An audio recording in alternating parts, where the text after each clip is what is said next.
नमस्कार। लंदन से मैं हूं शिवकांत।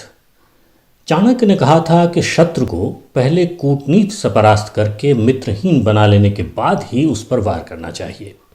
वर्तमान में यदि किसी देश को मित्रहीन माना जा सकता है तो वो भारत नहीं बल्कि चीन है। चीन के वुहान शहर से फैली कोविड-19 की महामारी ने लगभग पूरी दुनिया को तबाह कर रखा है। सभी देश महामारी से जूझ रहे हैं और उसकी चेतावनी देने में देरी करने और अपने यहाँ से जाने वाली उड़ानों को बंद न करने के लिए चीन को कोस रहे हैं। डोनाल्ड ट्रंप का अमेरिका चीन से इतना नाराज है कि रिश्ते 70 के दशक से पहले के दौर में जाते नजर आ रहे हैं।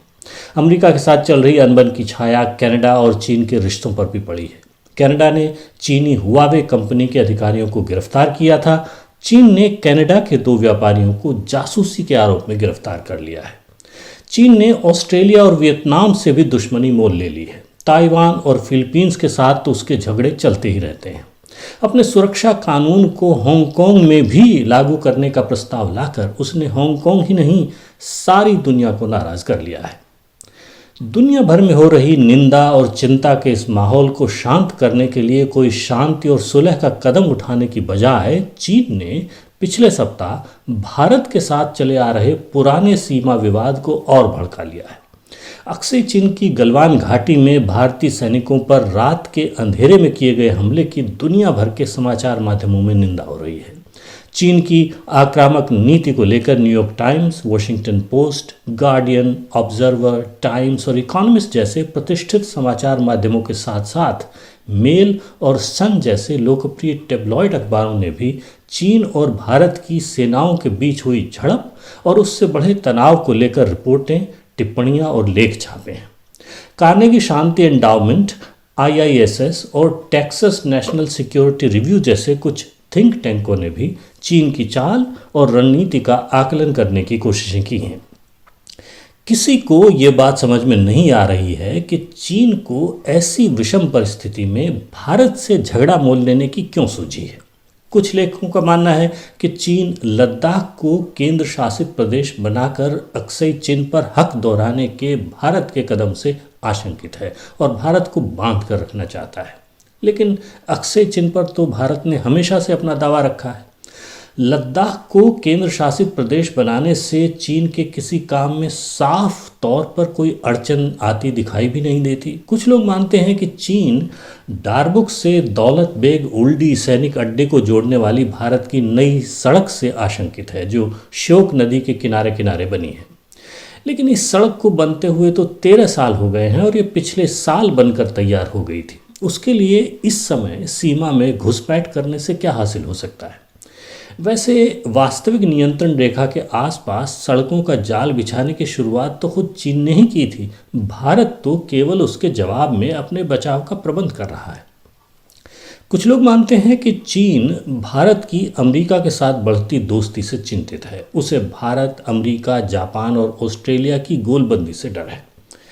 लेकिन सोचिए, भारत की सीमा में घुसने से ये गोलबंदी और भारत की अमेरिका से बढ़ती दोस्ती कमज़ोर होगी या गहरी होगी।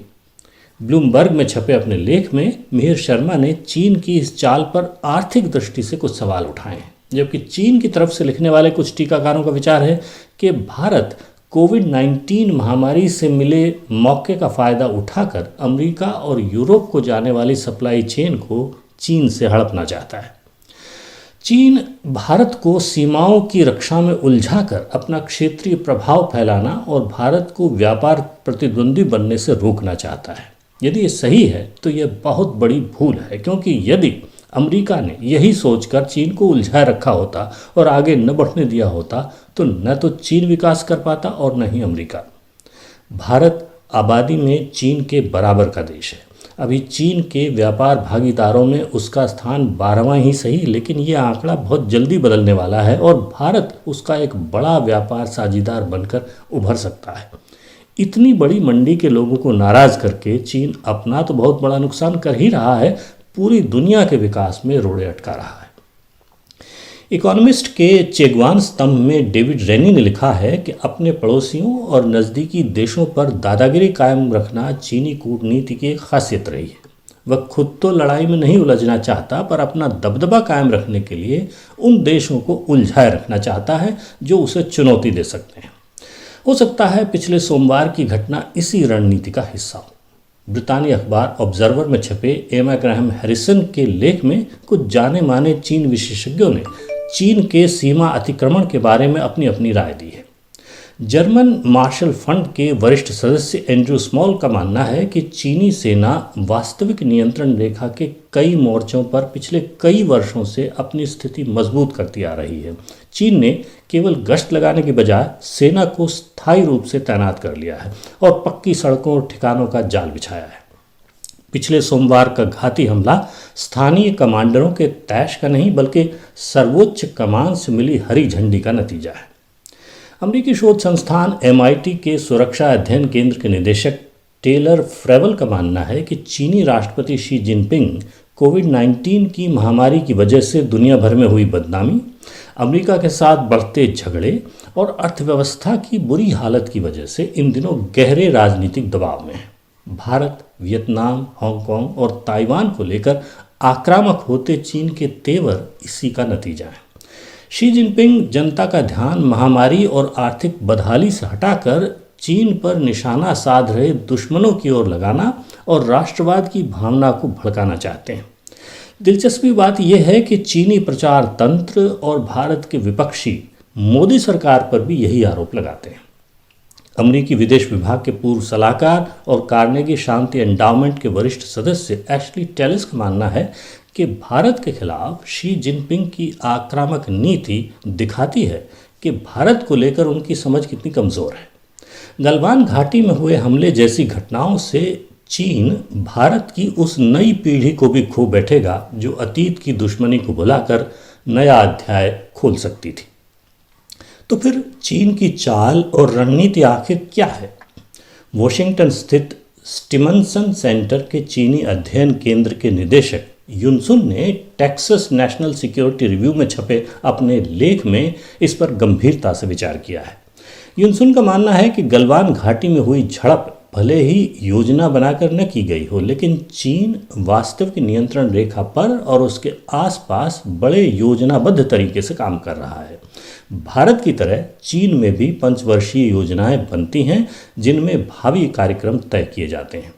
10वीं से 12वीं पंचवर्षीय योजनाओं में शिनजियांग, तिब्बत और इनर मंगोलिया जैसे सीमावर्ती प्रांतों के भीतर सड़कों और पुलों के जाल बिछाए गए। इन दिनों चल रही 13वीं पंचवर्षीय योजना में सीमावर्ती प्रांतों को आपस में जोड़ने वाली सड़कों और पुलों के जाल बिछाए जा रहे हैं ताकि सीमावर्ती इलाकों को चीन के बेल्ट एंड रोड कार्यक्रम के साथ जोड़कर रखा जा सके।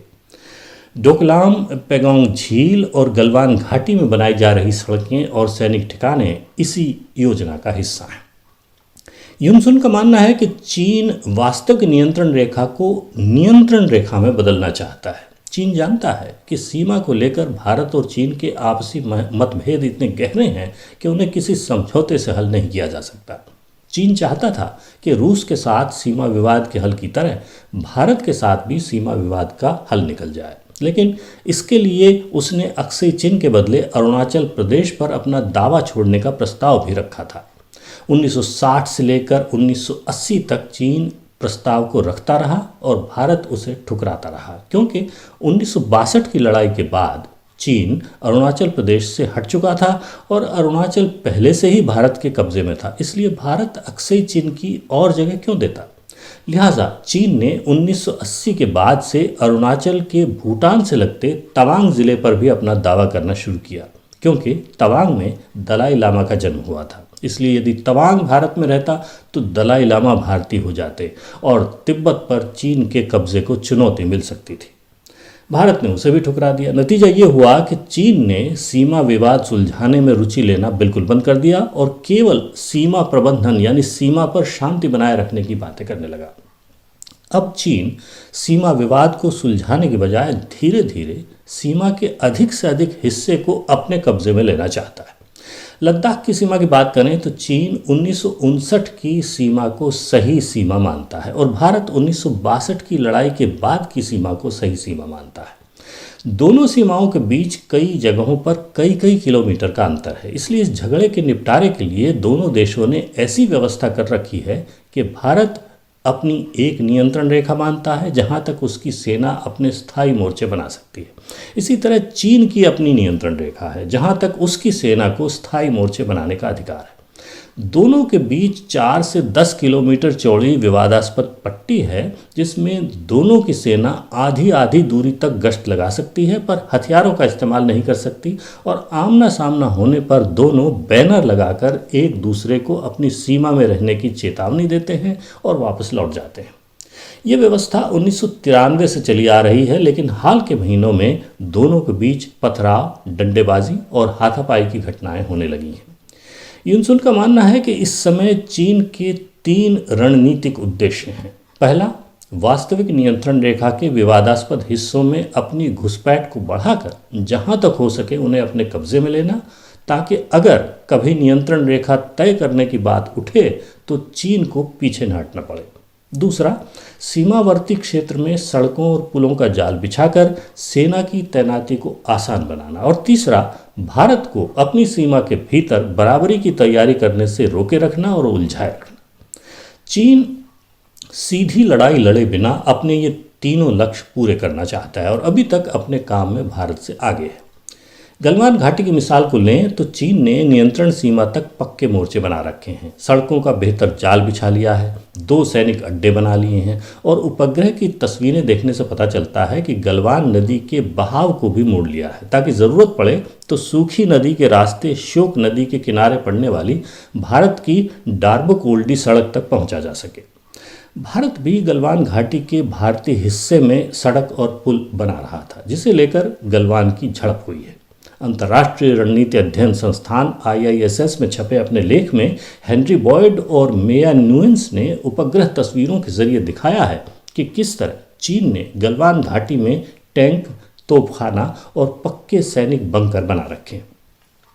इसी तरह चीन ने पैंगोंग झील की पहाड़ी नंबर 4 के आसपास भी पक्के मोर्चे बना लिए हैं।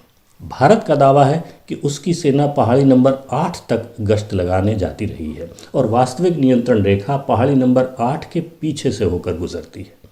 लेकिन चीनी सैनिकों ने पहाड़ी नंबर 4 तक अपने पक्के मोर्चे बना लिए हैं और अब वे दावा कर रहे हैं कि नियंत्रण सीमा पहाड़ी नंबर 2 के पीछे से होकर गुजरती है। वे भारतीय सैनिकों को पहाड़ी नंबर 2 से आगे नहीं आने दे रहे हैं। ऐसा भी लग रहा है कि चीन ने गलवान घाटी में भारतीय सैनिकों पर हमला करने के साथ साथ गलवान नदी का रोका हुआ पानी भी छोड़ा था और हाथापाई के दौरान तेज ढलानों से फिसलकर गलवान के बर्फीले पानी में गिरने से भी कई भारतीय सैनिकों की मौत हुई है। चीनी सैनिकों की संख्या, जुगाड़ से बनाए हुए हथियारों के प्रयोग और रात के समय घात लगाकर किए गए हमले को देखकर आसानी से निष्कर्ष निकाला जा सकता है कि गलवान का हमला सुनियोजित हमला था। इसलिए भारत ने वास्तविक नियंत्रण रेखा क्षेत्र में बिना हथियारों के गश्त लगाने की व्यवस्था को बदलते हुए कमांडरों को खास परिस्थितियों में ज़रूरत पड़ने पर हथियारों का प्रयोग करने का अधिकार दे दिया है। इसके अलावा चीन के सीमा अतिक्रमण को रोकने के लिए भारत ने अपनी पहाड़ी लड़ाई में प्रशिक्षित सेना को भी तैनात कर दिया है। रूस के विदेश मंत्री सर्गेई लावरोव, भारतीय विदेश मंत्री डॉक्टर जयशंकर और चीनी विदेश मंत्री वांग यी की एक वीडियो बैठक करा रहे हैं और भारत के रक्षा मंत्री राजनाथ सिंह रूस की यात्रा पर जा रहे हैं। लगता है कि रूस भारत और चीन के बीच सुलह कराने की कोशिश कर रहा है।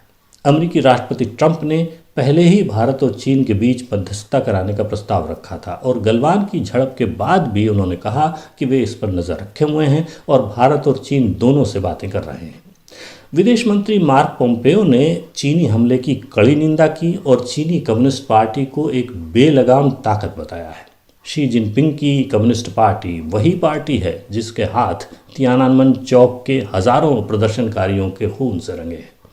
माओ के शासनकाल में इसी पार्टी की नीतियों और अत्याचारों से करीब 6 करोड़ लोग मारे गए थे, लेकिन इसी तानाशाह पार्टी के साथ अगस्त 2008 में राहुल और सोनिया गांधी की कांग्रेस पार्टी ने एक समझौता ज्ञापन पर हस्ताक्षर भी किए थे। अमेरिका की कोई पार्टी यदि चीनी कम्युनिस्ट पार्टी के साथ इस तरह का समझौता कर ले तो दशकों तक चुनाव नहीं जीत पाएगी, लेकिन भारत में सब चलता है। बहरहाल अब गलवान घाटी की झड़प के बाद अमेरिका को उम्मीद है कि भारत अपनी गुटों से बाहर रहने की नीति को छोड़कर चीन का घेराव करने के लिए ही सही अमेरिका की मदद देगा, भले ही वह खुलेआम न होकर गुपचुप रूप में हो। न्यूयॉर्क टाइम्स में छपे लेख में मारिया अबी हबीब को लगता है कि चीन पर अंकुश लगाने के लिए अब भारत अमेरिका के गुट में शामिल होने के लिए तैयार है। इसी महीने भारत ने ऑस्ट्रेलिया के साथ एक सैनिक समझौते पर हस्ताक्षर किए हैं जो एक दूसरे के सैनिक अड्डों के प्रयोग की अनुमति देता है। भारत जापान और अमेरिका के साथ होने वाले युद्धाभ्यासों में भी ऑस्ट्रेलिया को शामिल करने वाला है। पिछले बुधवार को भारत सुरक्षा परिषद की अस्थायी सीट के लिए निर्विरोध चुन लिया गया और मई में उसे विश्व स्वास्थ्य संगठन की कार्यकारिणी की अध्यक्षता मिल गई, जिसका पहला प्रयोग उसने कोविड-19 की महामारी के उद्गम और उसमें चीन की भूमिका की छानबीन के प्रस्ताव का समर्थन करने में किया। सवाल उठता है कि चीन को लेकर भारत के पास विकल्प क्या है और अमेरिका या दूसरे साथी देश नैतिक समर्थन के अलावा भारत की क्या मदद कर सकते हैं। सीमा पर तनातनी के बाद भारत को लद्दाख की सीमा के साथ साथ सियाचिन ग्लेशियर की रक्षा के लिए भी स्थायी रूप से अपनी सेना तैनात रखनी होगी। अभी तक भारत को अरुणाचल और सिक्किम की सीमा पर स्थायी रूप से सेना तैनात रखनी पड़ती थी। लद्दाख की 0 से 20 डिग्री नीचे के तापमान वाली सीमाओं पर दोनों देश अस्थायी रूप से सेना रखते थे जो केवल गश्त लगाने का काम करती थी, पर अब दोनों को स्थायी रूप से सेना रखनी होगी जिसे हर समय सजग रहना होगा। अमेरिका अपने हथियार और सैनिक सामान बेचकर मदद कर सकता है, सुरक्षा परिषद में साथ दे सकता है, लेकिन सीमा की हिफाजत तो भारत को स्वयं ही करनी होगी। यदि सीमा पर चौकसी रखी होती तो गलवान घाटी में और पेंगोंग झील की उत्तरी पहाड़ियों पर चीन का कब्जा क्यों हो पाता। चीन की तरफ बन रही सड़कों, पक्के मोर्चों और सेना की बढ़त की खबर तो भारतीय सेना को होनी ही चाहिए थी, बल्कि उसकी संभावना से पहले ही मुकाबले के लिए सेना तैयार रहनी चाहिए थी। डोकलाम के बाद भी यदि भारत की सेना और भारत की सरकार सबक नहीं सीखती तो इसमें अमेरिका और रूस क्या कर सकते हैं। मशहूर बदायूनी का शेर है, अब हवाएं ही करेंगी रोशनी का फैसला, जिस दिए में जान होगी वो दिया रह जाएगा। नमस्कार। सुनने के लिए शुक्रिया। पसंद आया हो तो कृपया लाइक करें और मित्रों से शेयर भी करें। अपनी टिप्पणी लिखें और नियमित वीडियो अपडेट पाने के लिए मीडिया स्वराज यूट्यूब चैनल को सब्सक्राइब भी करें। जय जगत।